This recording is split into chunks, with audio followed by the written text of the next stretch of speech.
प्रद्युत विरोध लोई जो कि कांग्रेस के पूर्व सांसद हैं और भूपेन बोरा जो कि कांग्रेस के पूर्व प्रेसिडेंट हैं। दोनों ही असम कांग्रेस को छोड़कर बीजेपी में ज्वाइन करते हैं और दोनों को ही सीट मिल जाती है।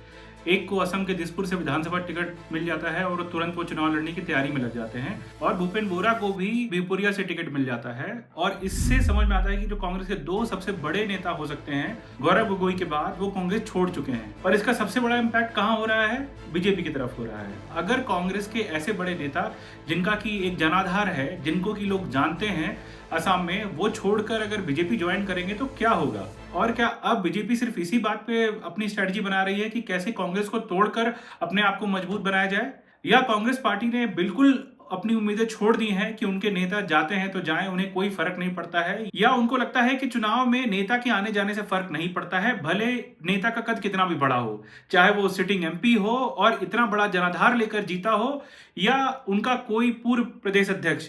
अगर ऐसा है तो कांग्रेस पार्टी को जरूर सोचने की जरूरत है कि क्या हो रहा है। और ऐसा नहीं था कि सिर्फ यही दो बड़े नेता हैं जो कि कांग्रेस छोड़ के गए हैं। 2024 के बाद कई कांग्रेस के नेताओं ने असम कांग्रेस छोड़ी है और वो बीजेपी में ज्वाइन किए हैं, या ऐसी पार्टियों में गए हैं जिनका कि कांग्रेस से एक तरह से टकराव है। तो आप समझ सकते हैं कि कांग्रेस पार्टी को छोड़ने का जो एक सिलसिला है असम में, वो चल रहा है, और इसीलिए चुनाव के पहले पहले आपको बहुत बड़े बड़े झटके मिल रहे हैं। पर कांग्रेस पार्टी इस पर कोई विचार नहीं कर रही है, क्योंकि उनको लगता है कि अब जो वो कर रहे हैं उससे उनको ज्यादा बड़ा फायदा होगा। कोई नेता के आने या जाने से उनको फर्क नहीं पड़ता है। अब जब असम में चुनाव बहुत नजदीक है, 15 मार्च को चुनाव आयोग ने डेट भी अनाउंस कर दी है, तो अब समझा जा सकता है कि अब कांग्रेस के पास उतना समय नहीं है, या बीजेपी के पास भी उतना समय नहीं है। तो चुनाव की तैयारियां दो तरह से होती है। आप अपने मजबूत चेहरों को आगे करते हैं और उनको एक फ्री हैंड देते हैं कि आप अपने हिसाब से चुनाव की तैयारी करिए और अपने अपने क्षेत्रों में बड़ी जीत दर्ज कीजिए। पर कांग्रेस ने उससे उलट काम किया है, अपने सिटिंग एमपी को जाने दिया। और ऐसा नहीं था कि उनको सिर्फ जाने दिया गया, उन्होंने बकायदा कंप्लेन करी थी किसी कैंडिडेट के लिए जिनको टिकट मिला कि उस कैंडिडेट ने इनके ऊपर हमला कराया था। उसके बाद भी कांग्रेस ने उनकी नहीं सुनी और उनको जाने दिया। और ये सब होते हुए नाराजगी के चलते सांसद ने अपना अपना पद छोड़ा, पार्टी छोड़ी, और उसके बाद उनको बीजेपी में अगले दिन ज्वाइन करा दिया गया। तो ऐसा नहीं था कि ये सब कुछ एक साथ हो गया होगा, लगातार कोशिशें हुई हैं। और जो कांग्रेस की जो लीडरशिप है आसाम में, उसको ये हवा तक नहीं है कि क्या हो रहा है। एक दिन पहले गौरव गोगोई बोलते हैं कि सब कुछ ठीक है, प्रद्युत कहीं नहीं जा रहे हैं, पर एक दिन के बाद तुरंत खबरें आती हैं कि उन्होंने कांग्रेस रिजाइन कर दिया है, उन्होंने कांग्रेस छोड़ दी है, और एक कांग्रेस को बड़ा झटका लगता है। और ऐसे समय लगता है जब डेट अनाउंस हो चुकी है, आप अपनी तैयारियों में लगे हुए हैं और आपको इस नेता की जरूरत है, तब ऐसा होता है। तो आप इससे समझ सकते हैं कि कांग्रेस की तैयारियां असम में कहां चल रही हैं। जब 2021 में चुनाव हुआ था तो बीजेपी को 60 सीटें आई थी, एजीपी को 9 सीटें आई थी, और यूपीपीएल को 6 सीटें आई थी, और इसके बाद उनका 75 का आंकड़ा पहुंच जाता है। और उसी तरफ अगर कांग्रेस गठबंधन को देखेंगे तो कांग्रेस गठबंधन को 49 सीटें मिली थी, जिसमें कि कांग्रेस को अकेले 29 सीटें मिलती हैं। और ये गैप तब था जब एआईयूडीएफ और कांग्रेस एक साथ लड़े थे। उसके बाद आज की जब स्थिति में आप देखेंगे तो एआईयूडीएफ और कांग्रेस का गठबंधन नहीं हो रहा है, क्योंकि बदरुद्दीन अजमल की पार्टी ने यह कह दिया है कि वो अकेले चुनाव लड़ रहे हैं और वो अपनी मजबूती से चुनाव लड़ेंगे। और उन्होंने यहां तक भी चेतावनी दी है कि वो एआईएमआईएम के साथ गठबंधन कर सकते हैं और उसके साथ चुनाव में जा सकते हैं। तो आप समझ सकते हैं कि कितना बड़ा बुखराव मुस्लिम वोटों में आसाम में हो सकता है, और उसका इंपैक्ट आपको डेफिनेटली रिजल्ट में दिखेगा। तो बीजेपी की एक क्लियर कट स्ट्रैटेजी है कि कांग्रेस को कैसे तोड़ा जाए। उनके सिटिंग एमपीज पे बात हो रही है, उनके सिटिंग एमएलएस की बात हो रही है, उनके पूर्व अध्यक्ष की बात हो रही है, और उसके पीछे कांग्रेस की कमजोरी दिखाता है कि उनकी लीडरशिप का नीचे तक कोई प्रभाव नहीं है, कि अगर राहुल गांधी चाहते तो भी भूपेन बोरा को रोक नहीं सकते थे।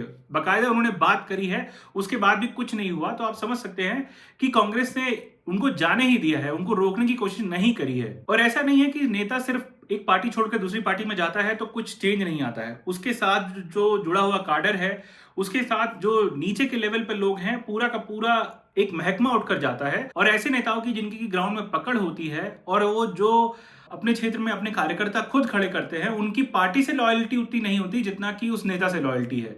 तो जब भी कुछ होता है वो सारे नेता उठकर दूसरी पार्टी में शिफ्ट हो जाते हैं। तो बीजेपी ने जब भूपेन बोरा को टिकट दिया, तो उनके साथ पूरा जो महकमा था कांग्रेस का वो बीजेपी में शामिल हो गया और उनके साथ जो कार्यकर्ता थे वो भी बीजेपी में शामिल हो गए। जो 2015 में हेमंत बिस्वा शर्मा के साथ हुआ कि उन्होंने जब कांग्रेस पार्टी छोड़ी तो बहुत बड़ा कांग्रेस का हिस्सा उनके साथ बीजेपी ज्वाइन करता है, बीजेपी को एक बड़ी जीत मिलती है और उसके बाद बीजेपी 10 साल से सत्ता में है और उसमें हेमंत बिस्वा शर्मा का बहुत बड़ा हाथ है, क्योंकि उनको कांग्रेस के अंदर का भी फीडबैक पता रहता है, क्योंकि ऐसी बातें जो कांग्रेस के इनर मीटिंग्स में चल रही होती हैं उन बातों पर भी हेमंत बिस्वा शर्मा के कमेंट आते हैं। तो आप समझ सकते हैं कि उनका एक्सेस कांग्रेस पार्टी के अंदर भी था और इसी तरह से धीरे धीरे कांग्रेस के नेता बीजेपी में ज्वाइन करते रहे और कांग्रेस में बिखराव होता रहा और ये लगातार सिलसिला जारी है और उसमें कांग्रेस ने इसको रोकने की कोशिश भी नहीं करी। और खुद गौरव गोगोई जो कि इतने बड़े नेता हैं, लोकसभा में उप नेता हैं और असम में होल सोल है कांग्रेस पार्टी के, उनको भी कोई खबर नहीं थी कि क्या हो रहा है या उन्होंने इसको रोकने की कोशिश नहीं करी, क्योंकि उनको कहीं ना कहीं लगता था कि ये लोग उनके राह में एक तरह से रोड़ा बन सकते हैं। हालांकि गौरव गोगोई की पॉपुलैरिटी और उनके जो अथॉरिटी को कोई चैलेंज नहीं कर रहा है, पर फिर भी ऐसे नेता हैं जो कि कल को आगे बड़े हो सकते हैं, उनको कांग्रेस पार्टी ने बड़ा किया है।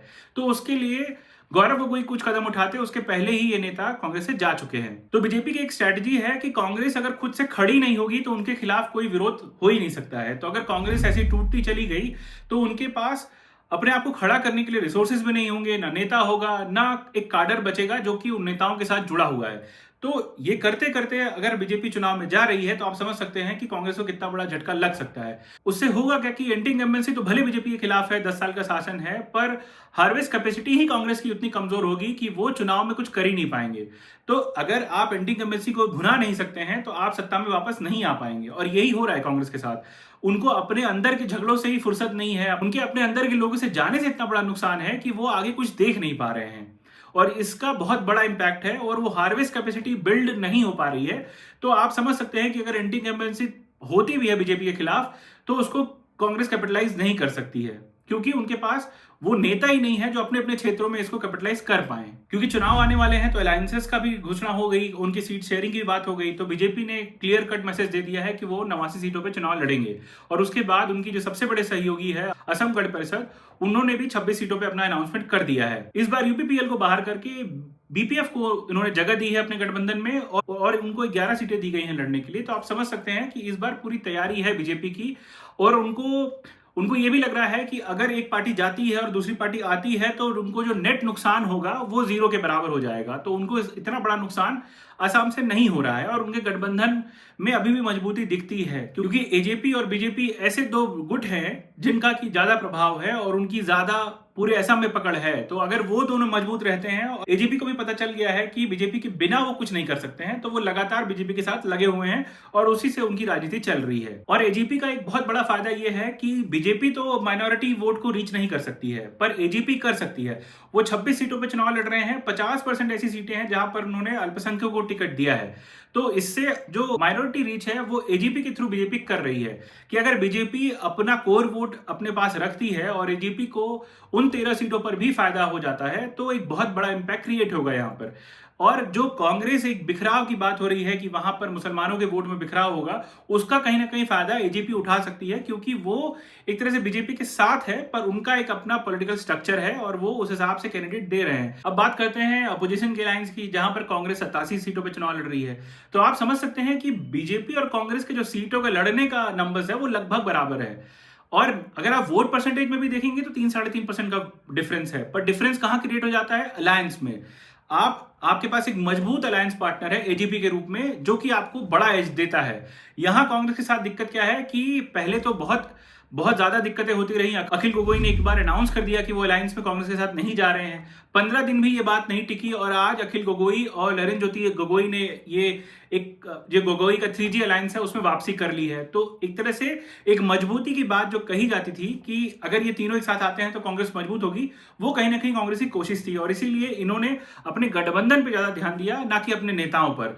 अगर ये तीनों साथ में आ गए तो जरूर कांग्रेस को मजबूती मिलेगी और ये करना भी चाहिए था। कांग्रेस अगर इनको जाने देती तो उनको कई सीटों पर बिखराव का सामना करना पड़ता और जो डिफरेंस क्रिएट होता कई सीटों पर, उससे बीजेपी को मार्जिन हो सकता था। इससे भी कांग्रेस को एक तरह से मजबूती ही मिलेगी और उसमें अखिल गोगोई की पार्टी को 11 सीटें मिली है और ललन ज्योति गोगोई की पार्टी को 10 सीटें मिली हैं। तो आप समझ सकते हैं कि पूरा कॉम्बिनेशन बैठाने की कोशिश है कि कैसे सबको साथ में लिया जाए। और और अब कांग्रेस के पास कोई चारा था भी नहीं। गौरव गोगोई की पहले से कोशिश थी कि ये दोनों नेता हमारे साथ चुनाव लड़ें, और वो अंत में उन्होंने उनको मना ही लिया। एक बार को ऐसा लगा कि शायद अलायंस नहीं होगा, पर फाइनली अलायंस हो गया और उससे कांग्रेस को फायदा ही होगा, नुकसान तो नहीं होगा। पर एक दिक्कत है इस अलायंस में कि जहां जहां कैंडिडेट ललन गोगोई उतारेंगे, अखिल गोगोई उतारेंगे, वहां कांग्रेस के नेताओं में नाराजगी है, जो वहां के सिटिंग एमएलए थे या जिनको अपने टिकट के लिए कांग्रेस पार्टी से एक तरह से उम्मीद थी, वो नाराजगी कहीं ना कहीं इनको भारी पड़ सकती है, क्योंकि वो चाहते थे कि वो चुनाव लड़ेंगे। अगर ऐसा कैंडिडेट निकल कर आते हैं तो इन सीटों पर भी कांग्रेस को नुकसान हो सकता है, और ये कहीं ना कहीं चिंता का विषय है, क्योंकि अगर आप बैलेंस नहीं बैठाएंगे तो नुकसान हो सकता है, और इसको कांग्रेस पार्टी को सोचना जरूर चाहिए। तो ये तो हो गई गठबंधन की बात। अब गठबंधन के बाद कांग्रेस की पार्टी के सामने एक और बड़ी समस्या है, वो है AIUDF। क्योंकि बदरुद्दीन अजमल अब अलग चुनाव लड़ रहे हैं, पिछली बार वो अलायंस में थे, उसके बाद इस बार वो अलायंस में नहीं है, तो पक्का माइनॉरिटी वोटों का बिखराव होगा। असम में ऐसा माना जाता है कि अगर माइनॉरिटी वोट का बिखराव नहीं होगा तो कांग्रेस को फायदा होगा, और अगर बदरुद्दीन अजमल की पार्टी और AIMIM भी साथ में आ जाते हैं तो वो वही कॉम्बिनेशन बनेगा जो बिहार में बना था। बिहार में महागठबंधन को बहुत बड़ा डेंट AIMIM ने पहुंचाया था, और यहां पर भी बदरुद्दीन अजमल की पार्टी और AIMIM अगर साथ आ जाते हैं तो बहुत बड़ा एक इंपैक्ट क्रिएट कर सकते हैं लोअर असम में।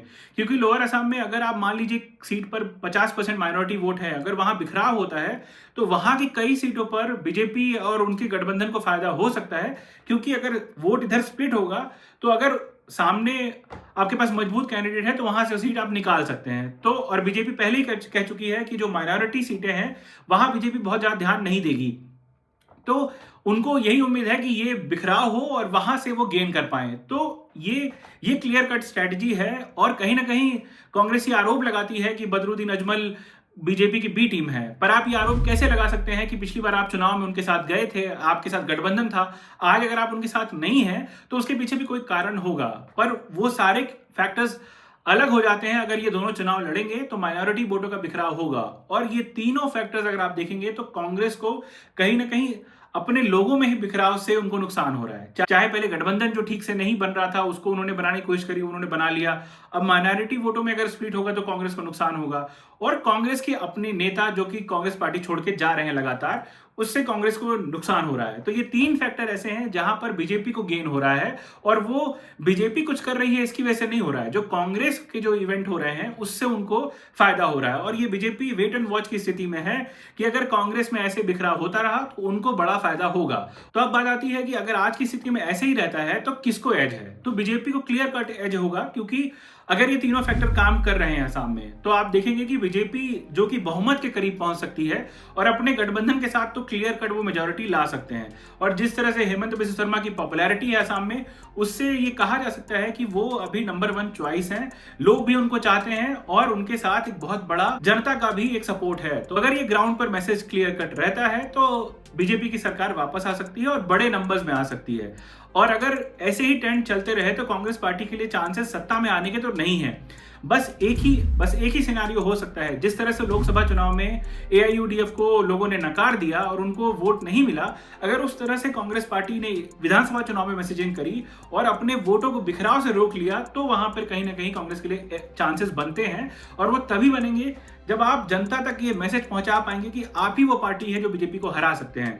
क्योंकि माइनॉरिटी वोट्स के लिए आपको ये उनके तक मैसेज पहुंचाना पड़ेगा कि आप बीजेपी को हराने में सक्षम हैं, तभी ऐसा कुछ हो सकता है। लोकसभा चुनाव में क्योंकि नेशनल नैरेटिव ज्यादा हावी रहते हैं, लोकल मुद्दे कम रहते हैं, तो वहां वो मुद्दा तो चल गया।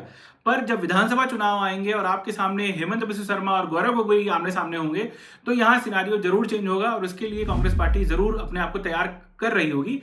पर आज की स्थिति में कांग्रेस उसमें कमजोर दिख रही है, और उसमें कांग्रेस के बिखराव एक बड़ा वजह है। पर राजनीति है, राजनीति में कुछ भी हो सकता है। तो आपको क्या लगता है कि क्या होगा, कांग्रेस पार्टी के लिए कोई चांस बन रहा है असम में या नहीं बन रहा है, या बीजेपी को क्लियर कट विक्ट्री मिल रही है? आप इस वीडियो को ज्यादा से ज्यादा लोगों तक शेयर करें, इसको लाइक करें, कमेंट करें, सब्सक्राइब करें। आप सभी का बहुत बहुत धन्यवाद। नमस्कार।